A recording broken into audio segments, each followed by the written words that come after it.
in the technology use. Kenapa kita membahas etika di dalam perkembangan penggunaan teknologi ya. Jadi sekarang itu banyak yang namanya penyalahgunaan teknologi. Jadi ketidaktepatan gitu ya. Maka ada istilah teknologi tepat guna. Nah, kalau teknologi tepat guna berarti penerapan teknologi sesuai pada peruntukannya gitu. Nah, salah satunya yang sering kamu dengar adalah penggunaan teknologi yang tidak pada tempatnya seperti nuklir ya. Jadi kalau nuklir dulu awalnya memang digunakan sebagai pertahanan, defense, sekarang berkembang menjadi listrik, sumber pembangkit listrik gitu ya. Nah, lama-kelamaan berubah menjadi salah satu senjata yang paling mematikan di dunia. Nah, ini namanya etik. Oke, kita lanjut. Untuk saat ini, di era yang mungkin kita masuk di dalam industri yang keempat ya, mungkin Anda sudah sering banyak mendengar dengan majunya teknologi, semua bisa dikontrol dengan menggunakan internet. Jadi ada mungkin saudara pernah mendengar istilah Internet of Things. Nah, ini eranya saat ini adalah based on internet gitu ya. Jadi semua yang berkaitan dengan pekerjaan, lalu yang berkaitan juga dengan transportasi, yang berkaitan dengan data, semua pasti menggunakan internet gitu ya. Dengan adanya kemajuan dari sistem provider. Kalau dulu mungkin 4G, sekarang mungkin kalau saudara ada yang punya handphone sudah 5G, nah itu salah satu dari era yang baru ya. 5G di Telkomsel mungkin bisa mentransfer data bisa mencapai 1 giga mungkin ya dalam hitungan second ya. Nah, ini kalau Anda bayangkan dulu dengan 10 tahun atau 20 tahun yang lalu mencari internet itu masih susah gitu ya. Harus ke warnet, dan nggak semua warnet juga ada. Nah, sekarang di setiap rumah hampir ada jaringan WiFi. Nah, kalau kita lihat dalam siklusnya yang ada di dunia teknik sipil, nah, kalau kita lihat sipil tuh sebenarnya kita apa ya?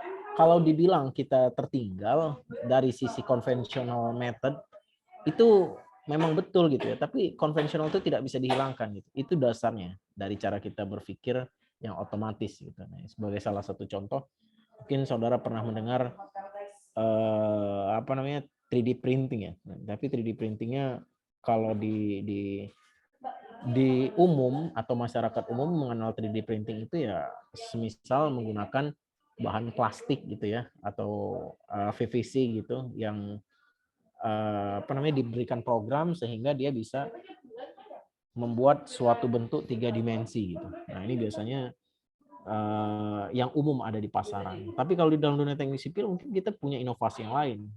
Semisalnya isi dari si 3D printing ini yang tadinya plastik kita ubah jadi semen ya atau mortar. Nah, ini kan bisa digunakan untuk membangun rumah dan itu sudah terjadi. Research yang paling menarik itu ada di Singapura mengenai struktur atau struktur rumah yang dibangun dengan menggunakan 3D printing kayak gitu ya. Jadi nanti saudara coba cari itu informasinya.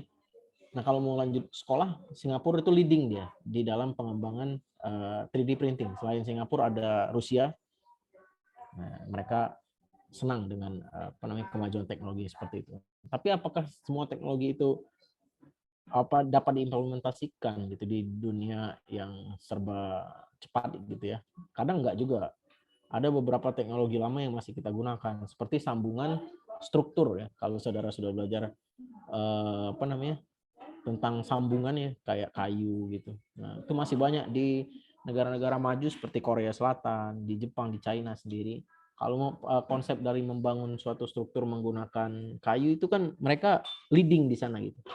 Padahal kalau di zaman sekarang emang masih ada di Indonesia orang yang mau bangun rumah di kota besar pakai kayu gitu. Nah, mungkin sebagian orang menganggap kuno gitu ya. Tapi enggak, justru malah karena kayu itu mahal gitu ya. Kayu mahal, lalu dia resource yang tidak cepat. Jadi kalau misalnya Anda butuh membangun 100 kali 100 meter lah. Nah, itu kalau Anda punya beton, kalau Anda nggak punya beton, Anda bisa beli gitu ya, cepat, tinggal datang ke toko beli. Kalau kayu, masa produksinya itu lama, meskipun kamu lihat banyak yang jual kayu juga, tapi masa produksinya itulah yang membuat dia menjadi mahal. Nah, artinya apa? Tidak selalu teknologi itu berkaitan dengan hal-hal yang menurut kita besar juga gitu. Nah, tapi hal yang sederhana yang kita ternyata ada di sekeliling kita, dan itu bisa menjadi salah satu bentuk inovasi. Lalu tidak terlepas dari apa yang kita kerjakan, ada namanya big data. Nah, nanti di sini saya sebenarnya di dalam big data ini ada hal yang banyak dan menarik gitu ya. Banyak riset yang sebenarnya kita bisa gunakan gitu. Digunakan untuk penelitian di teknik sipil gitu ya. Salah satu contohnya adalah gempa gitu. Nah, Anda kan sudah punya, kalau di konstruksi gedung itu kita belajar gempa itu memang sebatas tahu aja gitu ya. Tapi sebenarnya data gempa itu bisa kita gambarkan gitu ya, bisa kita gambarkan, lalu kita analisis. Nah, tentu pada saat Anda melakukan analisis itu memerlukan jumlah data yang besar. Nah, data yang besar ini dari sisi kapasitas, lalu size-nya. Nah, ini dia akan memakan banyak storage saudara gitu. Ya, kalau dulu misalnya Anda menggunakan handphone, kamera HP gitu ya, semakin lama semakin ke sini kan size si foto itu semakin besar. Nah, nanti ke depannya banyak teknologi-teknologi terkini untuk monitoring itu dihasilkan dari teknologi-teknologi sederhana. Nah, salah satu contohnya kalau di gedung atau di bangunan ya, yang sifatnya ada betonnya lah misalnya gitu ya, ada tulangan dan sebagainya. Itu bisa kita lakukan monitoring. Nah, monitoring itu nggak mesti harus Anda datang ke lapangan untuk ngecek, oh benar nggak sih daerah sini, contoh jalan layang misalnya gitu ya, ada flyover, itu terjadi cracking gitu. Anda nggak perlu harus datang ke lapangan untuk tahu itu ada cracking. Nah, tapi bisa aja kita pasang kamera thermal gitu ya. Nah, jadi Anda melakukan research ketika ada pergeseran di suatu jembatan dengan toleransi tertentu, ternyata thermal tuh temperatur ya. Temperatur di jembatan itu berubah, ya bisa aja dia secara drastis, bisa aja dia ada akumulatif dari energi yang diikatnya. Nah, ini yang menyebabkan saudara bisa melakukan analisis. Nah, analisis kan butuh data yang banyak dan panjang. Nah, data yang banyak dan panjang inilah yang saudara kenal dengan istilah big data. Ya. Ada data trainingnya. Apa data training? Data training itu kalau misalnya Anda punya 1000 data, tapi nggak tahu data mana yang benar. Nah, data yang dianggap benar, itu masih diasumsikan benar, itu disebut dengan data training. Nah, di big data, kalau Anda mendalami tentang big data atau Internet of Things, pasti arahnya nanti ke data training. Nah, di saat ini, ini kita udah mengalami fase di mana banyak terjadinya disruption gitu ya. Disruption itu ada yang datang dan merusak dan merubah semua sistem tatanan kehidupan. Salah satu yang paling nyata adalah Gojek gitu ya, Gojek, Grab, yang tadinya Anda harus datang ke warteg untuk beli makan, sekarang tidak perlu lagi. Nah, yang namanya disruption atau adanya perubahan yang terjadi secara signifikan dan masif itu besar, luas efeknya. Nah, ini pasti akan merubah tatanan kehidupan masyarakat. Nah, ini yang mulai terlihat nih di etika. Apa perilakunya kita? Yang tadi mungkin kita setiap hari kalau berangkat ke sekolah gitu ya, jalan kaki. Nah, dengan adanya kemajuan teknologi ya kita pesen tinggal dari depan rumah doang gitu ya. Lalu pergi makan gitu. Kita makan, wah males deh jalan keluar. pesen aja gitu, datang gitu. Nah ini akhirnya merubah semua siklus kehidupan manusia. Yang tadi harusnya kamu jalan dari rumah ke pasar, beli makanan itu, ini makanannya datang ke rumah, menghampiri kita. Nah kalau kita bicara perilaku di situ, perilaku apa saja yang akan berubah? Ada yang mau kasih pendapat? Dulu lah kamu SD gitu, sama sekarang apa bedanya?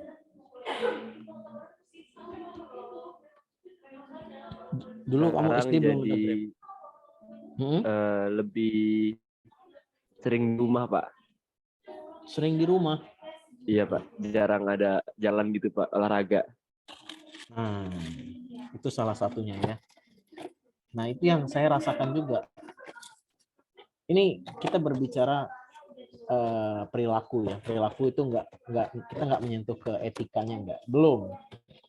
Ini contoh tadi temanmu bilang, harusnya tadi saya kalau jalan ke pasar atau ke warung jalan gitu ya, cari makan gitu. Yang paling sangat signifikan berubah adalah perilaku kita. Nah, jadi harusnya kita berjalan, sekarang tidak berjalan. Apalagi efeknya? Di situ banyak ada efek dominonya. Badan kita kurang sehat gitu. Nah, kalau kita mau sehat, tapi kita malas keluar rumah, ada nggak solusinya? Jalannya di rumah. Harusnya kan kamu jalan dari rumah ke pasar, beli makan itu. Tapi karena makannya diantar ke rumah, kamu butuh jalan nih, kamu butuh gerak. Caranya gimana?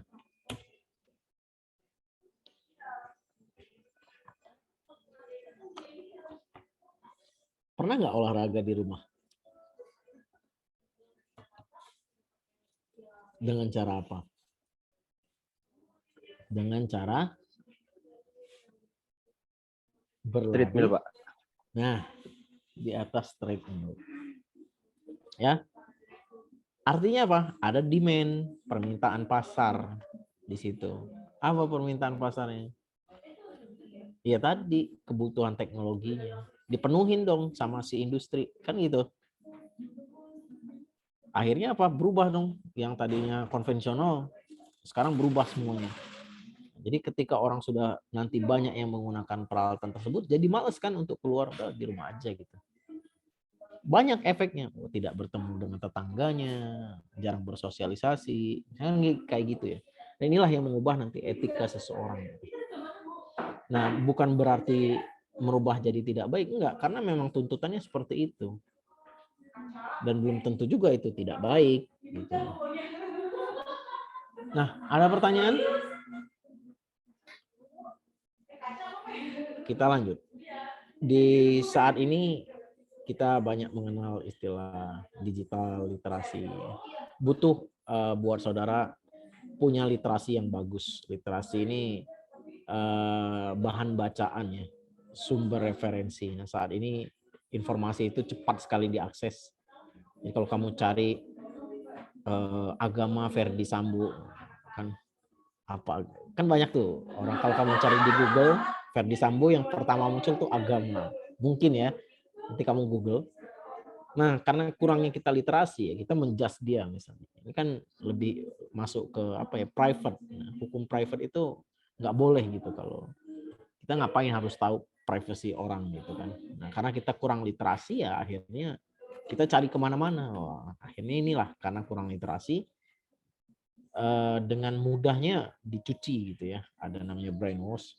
Ya Anda misalnya sama aja. Kalau konsep sederhana ini dulu ya, kalau misalnya Anda mau beli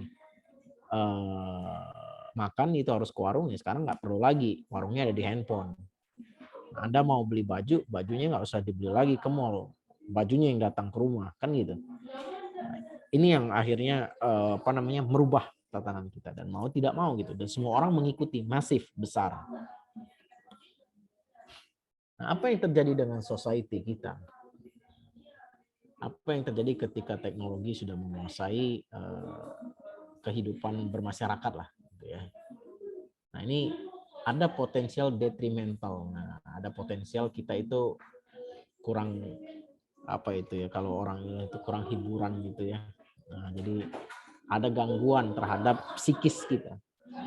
Dan juga di samping itu ada yang keuntungannya.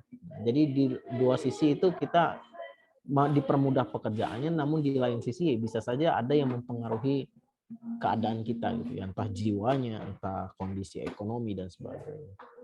Nah inilah dimana muncul yang namanya permasalahan atau ethical yang disebabkan seputar lah atau di sekitaran ICT gitu ya. Nah ini menjadi suatu perhatian khusus gitu. Kalau sekarang kamu mungkin lagi trending ya seminggu kemarin itu tentang Biorka. Ini menarik gitu. Jadi yang dulu teknologi itu ternyata menyimpan banyak misteri, dibocorkan sekarang. Nah pertanyaannya salah nggak dia? Ya belum tentu juga. Makanya di mana ada potensi untuk merusak, pasti di situ ada potensi juga, ada kemungkinan untuk hal yang baik juga. Ya mungkin menurut orang yang dibocorkan rahasianya itu buruk, tapi buat publik kalau itu menyangkut informasi publik ya dibuka gitu kan ya, kan gitu. Nah itu kamu kalau ikutin apa namanya Twitternya itu seru ya. Banyak orang yang kadang mendukungnya, kurang lebih kayak gitu. Nah, ini ada contoh seperti apa namanya kamu membeli sesuatu gitu ya, kayak di mana, kapan, dan apa yang kamu makan. Nah ini bagian dari perubahan-perubahan yang semua itu berkaitan dengan teknologi.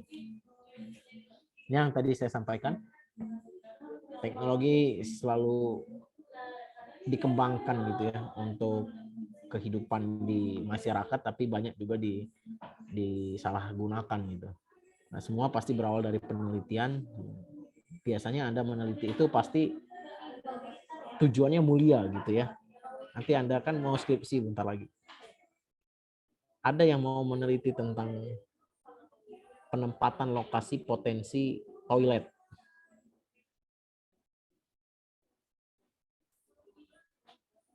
Pernah nggak kepikiran mau meneliti tentang toilet? Anggaplah nih ya, rumahmu punya toilet ya. Ada nggak? Ada ya. Setiap rumah Pak pasti ya, pasti sekarang pasti punya toilet. Harusnya ada toilet. Nah, ada toilet yang duduk lah, anggap itu kita toiletnya duduk. Nah, pernah nggak kamu berpikir dari pintu masuk sampai duduk di situ, kamu berpikir kenapa arahnya di sini ya? Kenapa arahnya nggak di sebelah sana aja? Kenapa arahnya nggak menghadap utara misalnya? Pernah nggak berpikir itu? Nah, kalau belum, coba diteliti. Gitu.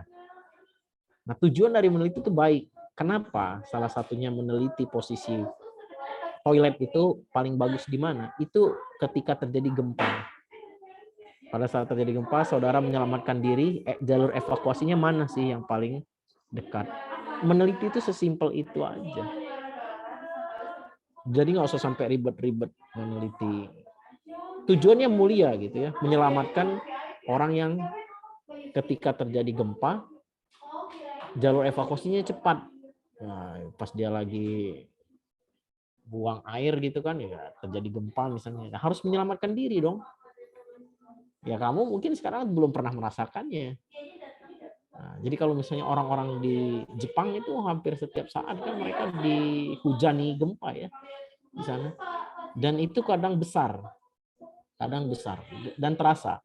Nah di situ mereka berinisiasi untuk menyelamatkan orang. Artinya apa? Penelitian itu memang dasarnya adalah mulia tujuannya.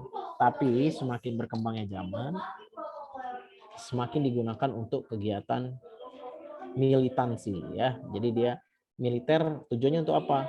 Ada yang militer berkedok untuk self defense. Self defense itu adalah menjaga dirinya. Ada juga yang teknologi digunakan untuk menyerang, defense ofensif. Ya. Ada yang defensif, ada yang ofensif.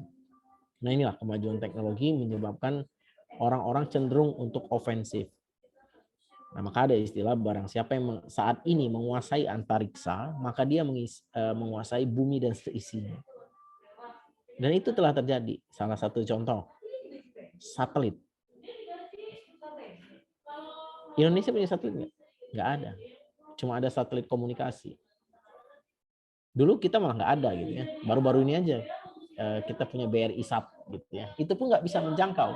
Kita harus beli gitu ya. Lalu apa permasalahannya? Pernah terpikir nggak Google Map? Google Map itu kan menyajikan data rumah kamu gitu ya. Akurat nggak kira-kira? Akurat.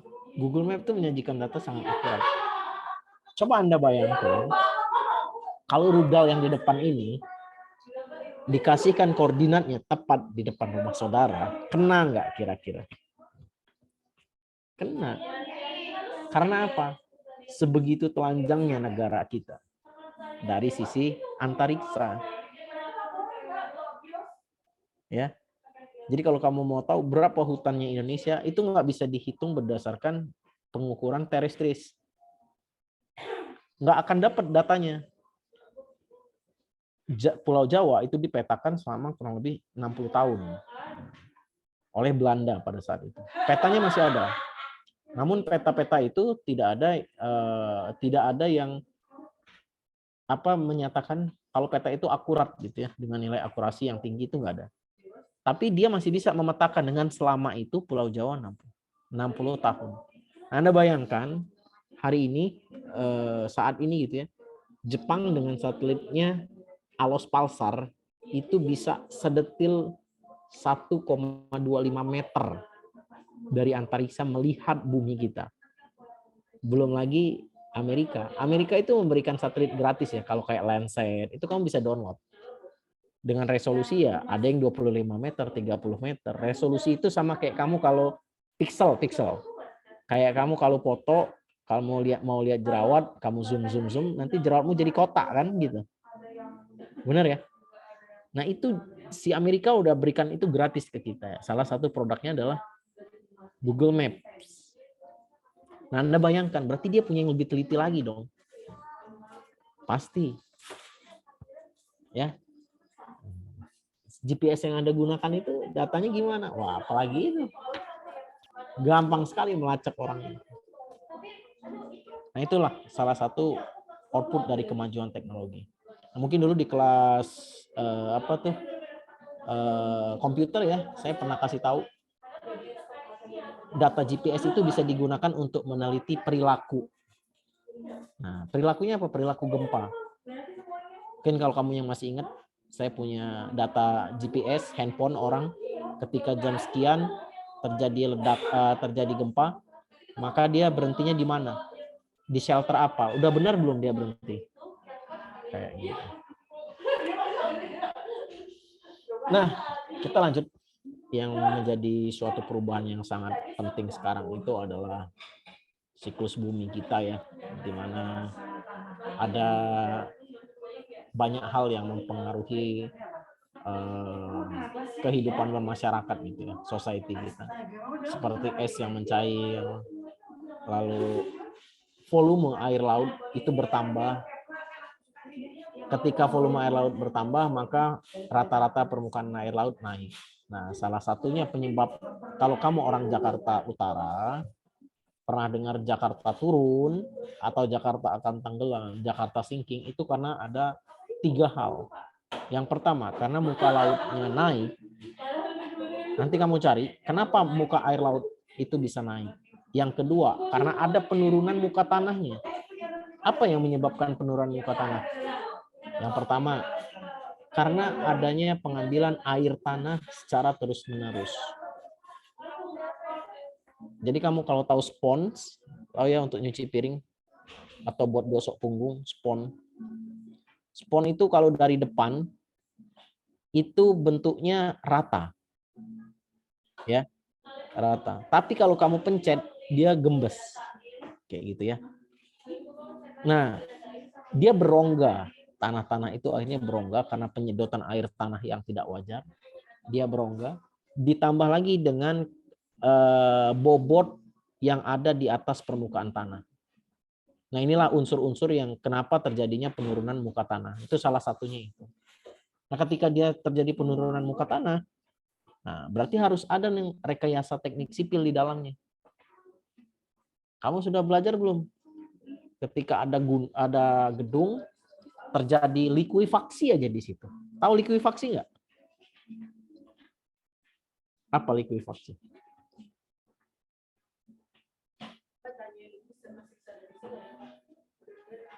Ada yang pernah dengar apa tuh likuifaksi? Deformasi, pernah dengar?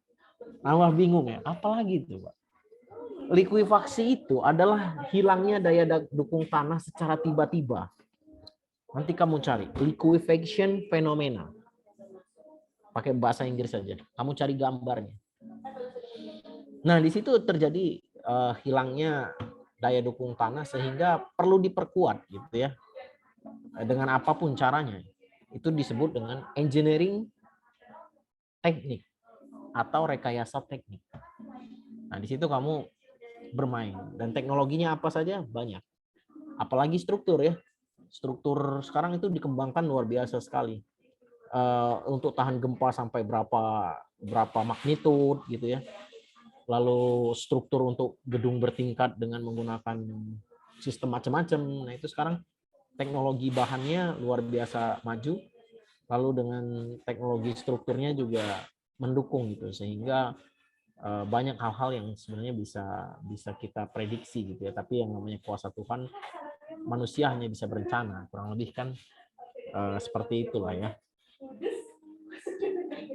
Nah, di sini kalau misalnya Anda lihat komputer itu dan IT ya akan menguasai setiap orang dan cara dia berpikir, sehingga harusnya gitu ya dalam membangun peradaban dia menghasilkan orang-orang yang memiliki nilai moralitas tinggi, membuat culture yang baru, lalu terkadang gitu ya digunakan juga untuk kepentingan politik.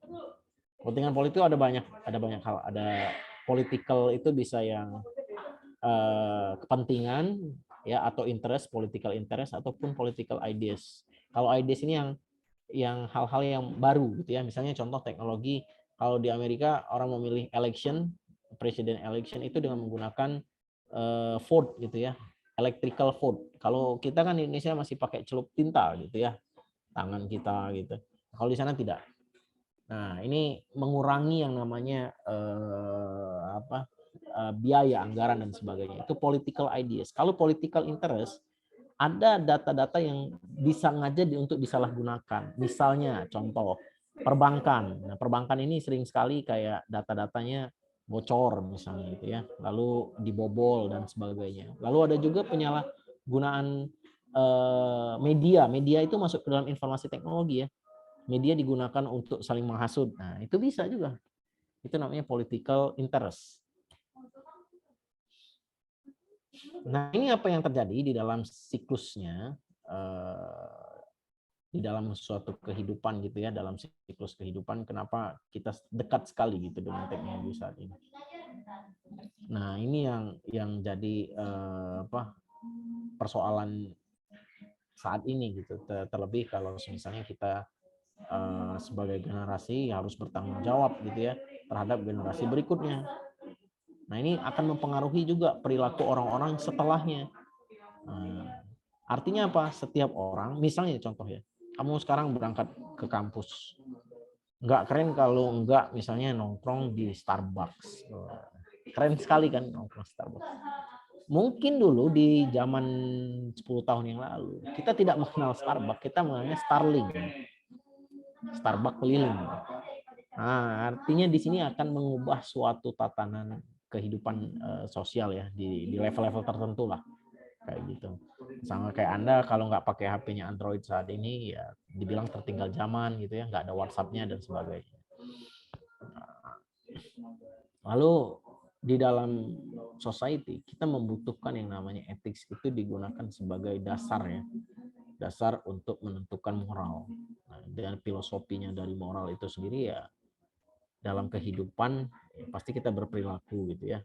Dan ada social arrangement. Nah, social arrangement ini ada tatanan-tatanan kehidupan sosial yang sebenarnya bisa kita bentuk gitu. Persepsi saya dan persepsi Anda pasti tidak sama gitu. Nah, nanti di pertemuan ketiga kita bicara perception. Ini yang sudah mulai Jepang leading ya di Society 5.0. Bagaimana orang-orang bekerja apa ya, bukan lagi ke teknologinya, tapi lebih ke manusianya. Jadi lebih ke humannya. Bagaimana membangun peradaban manusianya yang selama ini kita seperti ada di dalam satu kerangkeng gitu ya, di dalam dunia teknologi yang semakin berkembang. Nah, lalu teknologi itu semakin dikembangkan sehingga lebih menyentuh ke personalnya. Nah, mungkin sekarang kita sering mendengar kayak metaverse gitu ya. Facebook itu kan metaverse ya, berubah jadi meta. Ada metaverse juga. Anda bisa beli barang dan sebagainya tanpa harus kita punya di dalam dunia nyata gitu. Nah, sekarang dunianya udah beralih ke sana gitu. Ya mungkin sekarang kita masih menganggap untuk apa gitu ya beli tanah kok di internet di dunia maya. Karena kita belum mengerti esensinya. Nah, itulah yang jadi salah satu permasalahannya gitu ya. Makanya kenapa di 5.0 itu yang dikembalikan lagi adalah manusianya.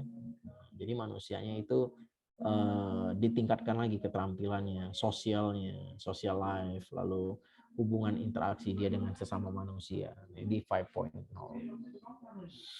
Nah, current information dari cyberspace ya. Jadi semua sudah computing cloud pekerjaannya.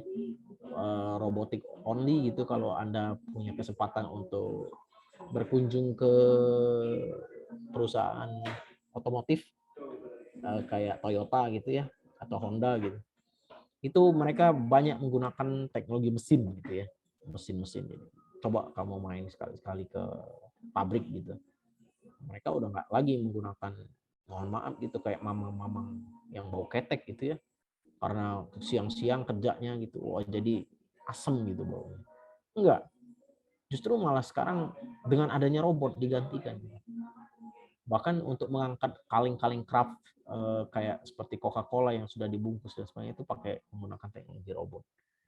Atau yang robotic arm itu ya, lengan robot itu. Jadi dia bisa bergeraknya lincah.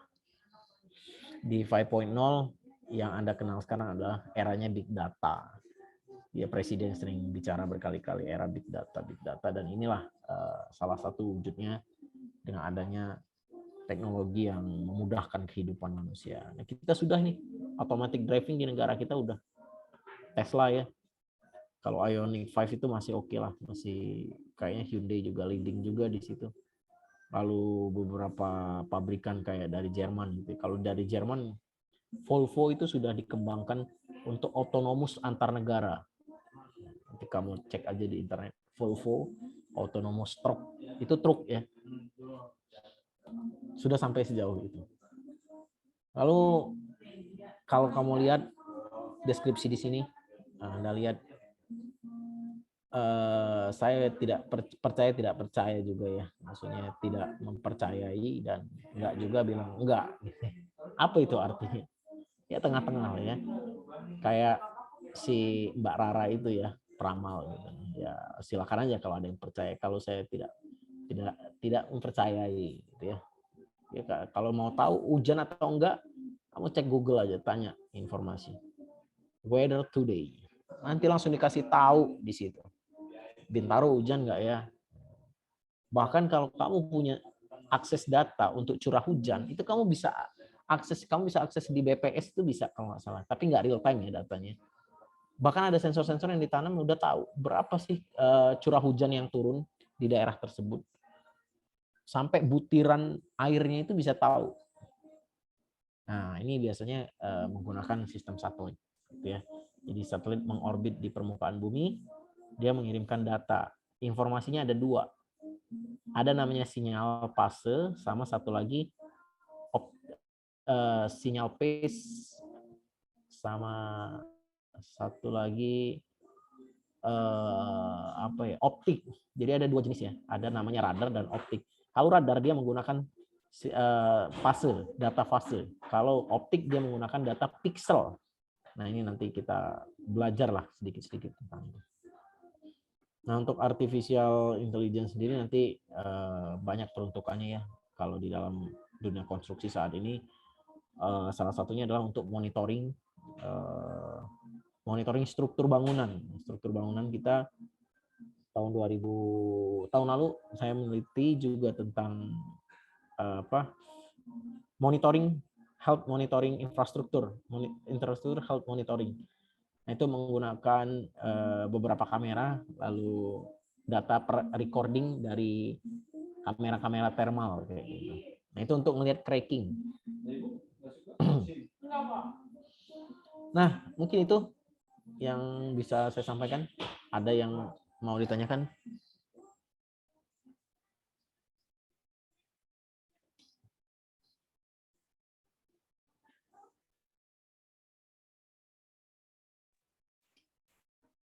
Cukup?